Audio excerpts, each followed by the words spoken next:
Decision support systems for cyber threat intelligence, a specialized field that has had little past attention. So let's start with a few definitions. Some of you are familiar with digital forensics. Digital forensics is the application of forensic science to digital data. So to invest crimes or cyber crimes. It can be physical crimes or cyber crimes. Digital forensics is used in both. But this is curative. So it happens once the crime has been committed and there is a need for investigation. But cyber threat intelligence, or CTI, uses data analysis techniques to identify and prevent unauthorized access to digital information. So this is preventive. It means it can be done before even a cyber offender have a chance to attack. A decision support system, or DSS, is an intelligence system that uses automated data analysis, data mining, graphics and visualization, and it is all to support decision making. So for some background, cyber threat intelligence began in 1986 when Cliff Stoll, who worked as a system administrator in the Lawrence Berkeley National Laboratory in California, discovered some unusual activity in a billing log, which might have indicated that someone used the lab without paying the full fee. And so this small discrepancy of 75 cents could have been a typing mistake, or an accounting mistake, or even a calculation mistake. But Stoll used the lab's printers to track network traffic until he identified the offender.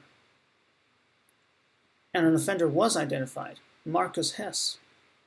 So ever since then, until about the last decade, cyber threat intelligence has grown slowly with mostly manual techniques, scouring over the internet for IP addresses, URL addresses, anything that looks suspicious, and feeding them into blacklists, and feeding them then into security information and event management systems and platforms. But these were the old ways. Now we have automation, automatic data analysis, automatic processing, AI, machine learning. And so cyber threats have multiplied with the dark and the deep web, and just with more software and more hardware, which means more vulnerabilities. And so this automation has been very much needed. And so all these cyber threats data can be now analyzed automatically and processed automatically. And so Bajpai and his colleagues list 5 of the most important data analysis techniques. First, data mining. You get a big data set, you got to search for patterns. Expert systems. Now these are very intelligent systems, more intelligent than DSS, and they can discover and create rules. But then, from pattern discovery comes classification. It's important to classify something as a threat or as harmless. And there is machine learning to do that, and even artificial intelligence and neural networks. Because all these technologies can be trained and tested and supervised before use. So now for an example of a cyber risk decision support system. Its goal was to find a near optimal portfolio of cybersecurity countermeasures. Each company faces cyber threats. Not all countermeasures are profitable or even financially feasible. Each company has a budget, and it doesn't usually have much room to deviate from that budget.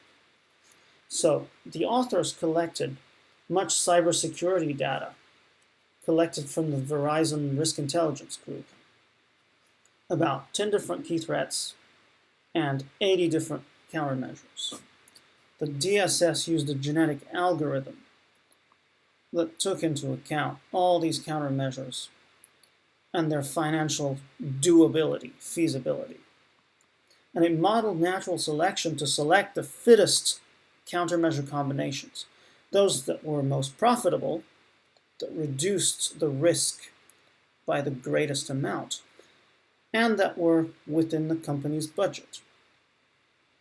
And so the authors highlight a company that invested and tried their system. It invested $126,000 and reduced its risk by 10 times that amount. So it's proof that it works. However, according to van der Klee and other authors, there has been very little research on decision support systems in the CTI field. And so this, they think, is because cyber threat information managers and cybersecurity professionals' decision processes have not been thoroughly studied. A good DSS must model an expert's decision making. But there are other decision aids that have existed longer, and these are playbooks and runbooks. And so Bentoni explains the difference that playbooks are usually checklists of incident response steps for each type of incident. But runbooks contain lists of conditions to be fulfilled to take certain measures. So these can be good to evaluate situations, just like DSS, except they're not automated.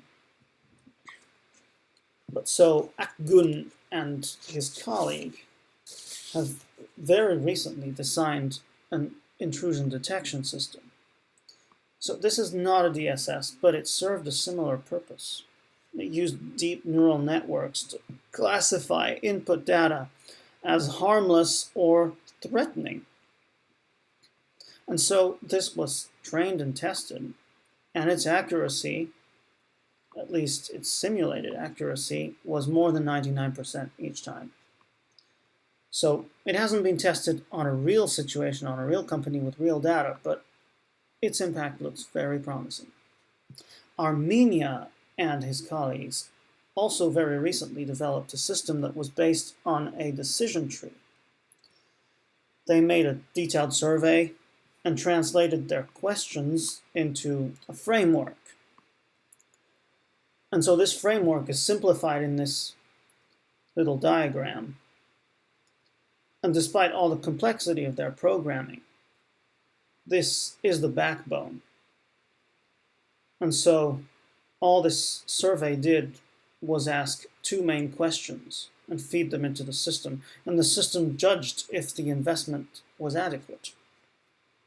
This has been tested on 3 simulated scenarios, but not yet on a real company. Still, its impact looks promising. So to wrap up, it's clear that cybersecurity and the CTI field have grown, and they've grown thanks to the great technologies that have recently developed. And so now CTI really needs constant, speedy, and powerful data analysis. And decision support systems can do that. But they are rare, and little research has even approached them. We have seen that Rees and his colleagues developed the genetic algorithm system to support cybersecurity investment countermeasures. Armenia and Akgun and their colleagues did similar work, which illustrates a DSS possibly beneficial impact on cybersecurity decision-making. Now, with machine learning, artificial intelligence expanding and ever improving their analysis capabilities and their computing power, this will certainly allow more and better DSS developments in the future. So there is much potential. There just has to be more research.